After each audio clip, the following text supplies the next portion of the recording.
Hello guys, long time no see. After a long break, actually it is not a long break, but let's see, it is a long break. How is life? I hope that you are okay, you are happy, and from now on we will have an online class, and you will learn and study through this video. So please pay attention to this video. In the last meeting, we have already talked about many kinds of tags like report tags and analytical exposition. And in the last meeting, we have talked about analytical exposition, which is about the position of the author about the issue, how you see something actually an issue, how you see an issue based on your opinion. So we will learn a new text from today. So you are familiar with this kind of text, so check this out. Okay guys, so today we will talk about biography, and I'm pretty sure that you have already familiar with this kind of word, this kind of text. Jadi saya yakin kalian sudah pernah membaca atau menulis tentang teks ini, yaitu biography. Nah, apa itu biography? Mungkin dari kalian sudah pernah menulis atau familiar, atau bahkan sudah pernah membaca atau bahkan sudah pernah menulis tentang biography. Tapi mungkin kalian tidak tahu what is biography? Apa sih sebenarnya biography itu? Nah, di sini saya akan menjelaskan biography is a text about a person's life. Jadi, biography selalu memuat tentang kehidupan seseorang. Dan seseorang ini bukan hanya seseorang yang umum, tapi seseorang yang mempunyai andil di dunia ini atau berpengaruh di dunia ini. Mungkin saja seorang penemu, atau seorang presiden, atau seseorang yang kaya, atau juga seorang startup atau CEO startup, founder startup. Bisa juga. Itu yang sekarang lagi booming ya, founder startup. Jadi biography selalu memuat tentang kehidupan seseorang. Jadi biography is a text about a person's life. Next. Jadi kalau kalian berbicara tentang suatu teks, pasti kalian juga akan berbicara tentang tujuannya. Jadi tujuannya biography itu apa sih? What is the purpose of biography text? Jadi di sini ada dua. First, to tell about someone's life. So it is in line with the definition of biography, which is tell about a person's life. So the purpose is to tell about someone's life. Dan biasanya ini tentang mungkin dari dia lahir, kemudian dari masa kecilnya dia sampai dia menjadi sukses atau menjadi terkenal. Itu adalah the first purpose of the biography text. And the second purpose is to motivate the reader. Jadi tujuannya biography selain untuk menceritakan tentang kehidupan seseorang, tapi dia dengan membaca tentang biografi seseorang, kamu diharapkan untuk menjadi termotivasi. Jadi meniru apa yang dilakukan oleh seseorang yang menjadi motivasi kamu untuk melakukan sesuatu hal yang berpengaruh di dunia ini. Seperti itu. To motivate the reader, it is the second purpose of biography text. Jadi bagaimana dia bisa sukses, bagaimana dia menjalani kehidupan dia, bagaimana dia menghadapi tantangan-tantangan sehingga dia bisa mencapai puncak karirnya. Dia menjadi popular, dia menjadi kaya. Next. Jadi ada beberapa hal yang ada beberapa urutan ya, untuk biography ini. The first is introduction. Jadi biography paragraf pertama pasti tentang introduction. Jadi perkenalan dulu. siapa sih yang akan kamu tulis, atau siapa sih yang orang-orang ini, orang-orang yang ditulis di sini tuh siapa, seperti itu. Jadi yang kedua adalah early life. Jadi mungkin bisa juga dari dia lahir sampai dia masa kecilnya dia seperti apa, itu ditulis di early life. Kemudian early career, jadi ketika dia baru menjejakkan kaki di dunia bisnis, mungkin bisnis, atau mungkin di dunia kerja, atau mungkin di kedokteran, atau di dunia apapun nih yang berhubungan dengan pekerjaannya dia.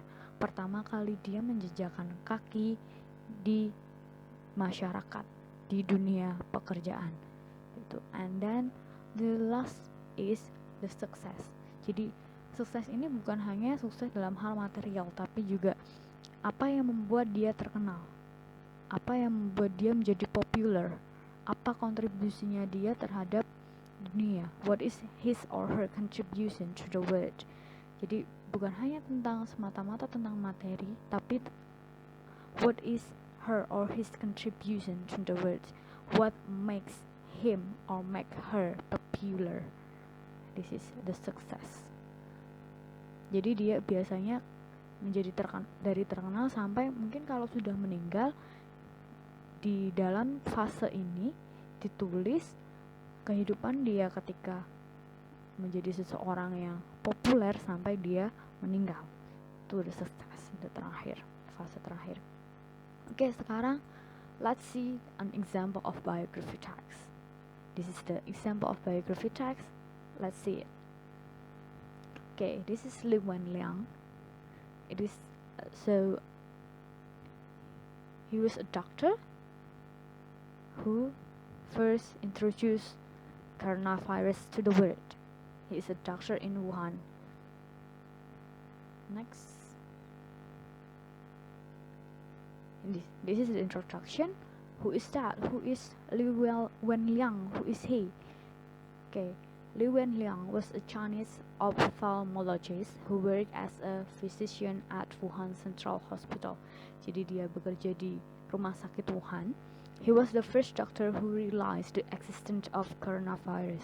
Jadi dia adalah dokter yang pertama kali sadar bahwa ada yang namanya virus baru, yang namanya coronavirus. Lee warned his colleagues in December 2019 about a possible outbreak of an illness that resembles severe acute respiratory syndrome. Jadi dia memperingatkan colleagues or friends, jadi teman-temannya sama dokter kalau di sini di Desember 2019 bahwa ada kemungkinan untuk penyebaran suatu penyakit yang hampir sama, mirip dengan yang namanya SARS. Jadi SARS ini adalah virus yang mematikan, yang dulu juga pernah outbreak, menyebar di dunia, yang fatality-nya juga sangat besar, dan ini juga menimbulkan kehebohan juga di dunia. Later acknowledged as COVID-19. Nah, COVID-19 is the later name of coronavirus. Jadi ketika pertama ditemukan itu bernama coronavirus, tapi kemudian oleh WHO diganti menjadi COVID-19. He became a whistleblower. Whistleblower, whistle itu adalah peluit, blower peniup, peniup peluit. Jadi yang pertama kali menyerukan itu adalah namanya whistleblower. When his warning were later shared publicly. Jadi dia adalah orang yang pertama kali membicarakan tentang coronavirus, this kind of virus. And the next is early life. Jadi ini adalah kehidupan masa kecilnya dia. Wenliang was born on October 12, 1986 in a Manchu family in Beijing, Liaoning. He attended Beijing High School. Jadi dia SMA-nya ada di Beijing, and graduated with excellent academic performance.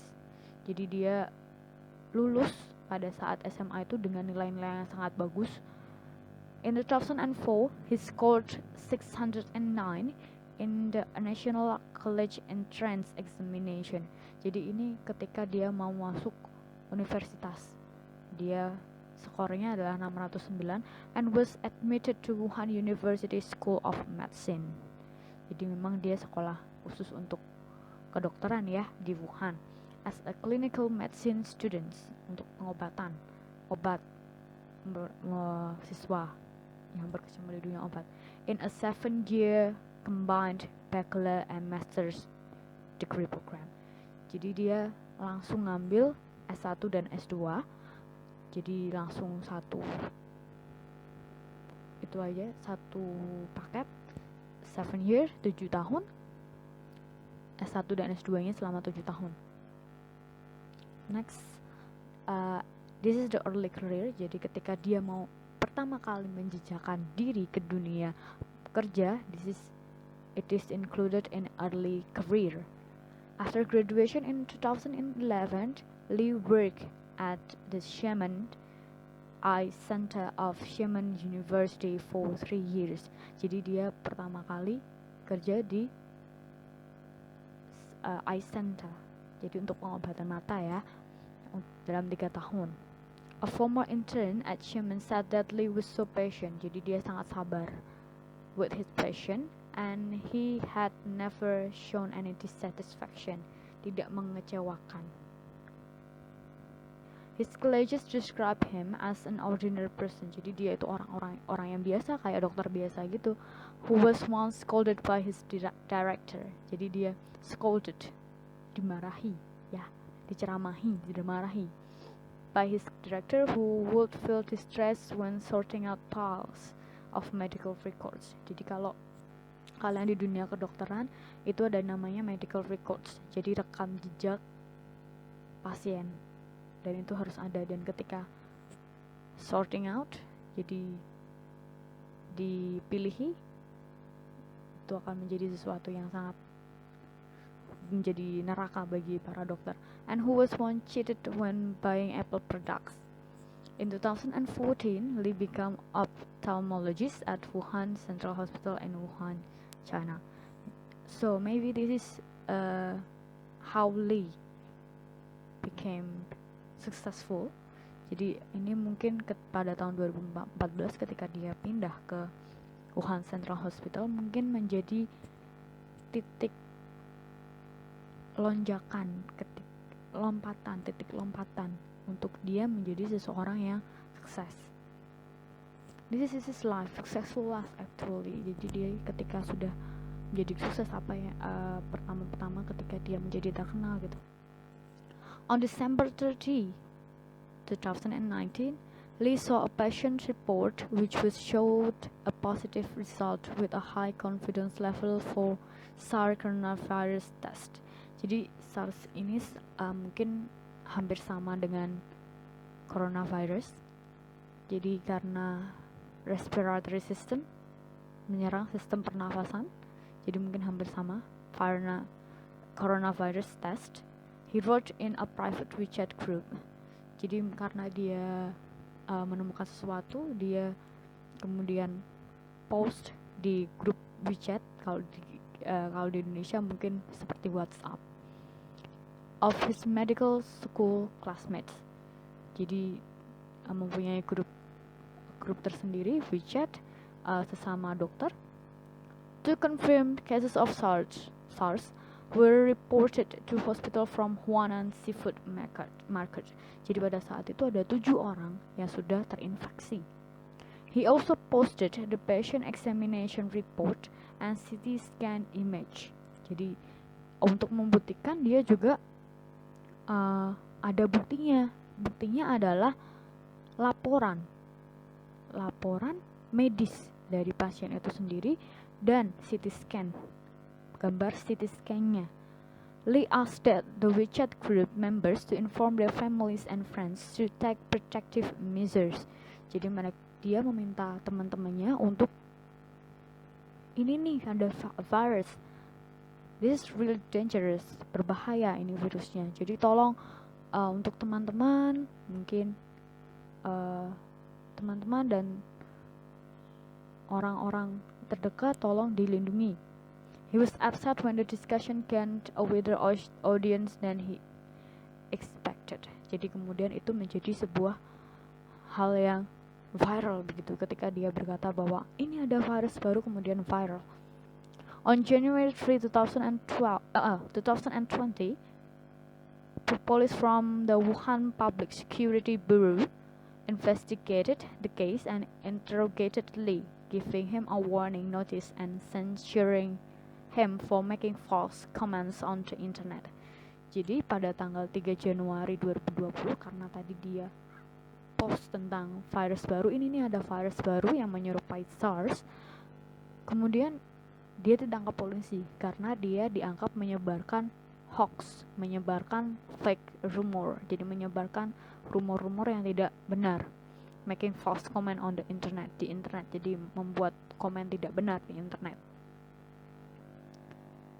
And then on January 12, Li was admitted to intensive care at Ho Ho Hospital District. Jadi setelah tadi terkenal itu tadi ya, ternyata bahwa coronavirus is real. Jadi itu benar.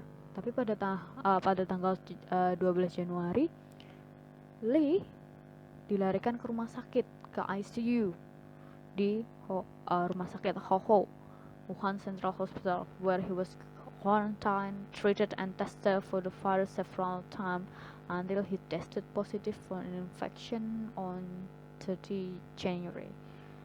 Jadi dia kemudian di karantina, kemudian dirawat dan dites untuk virus ini beberapa kali sampai akhirnya tesnya hasilnya positif, the infection of coronavirus or COVID-19. Right now, he was diagnosed with the virus infection on February 1st. Li died on February 7. Jadi dia meninggal pada tanggal 7 Februari.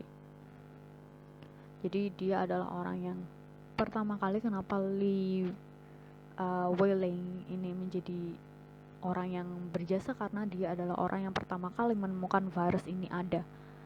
Dan tapi sayangnya beliau meninggal karena virus ini juga.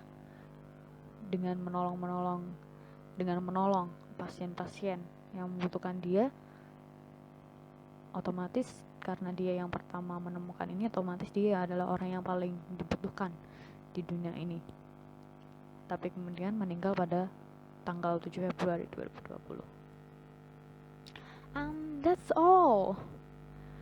And your task is that you have to share your opinion after reading and after listening to Li Wei-Lang biography. Please share your opinion on Google Classroom. Thanks and bye.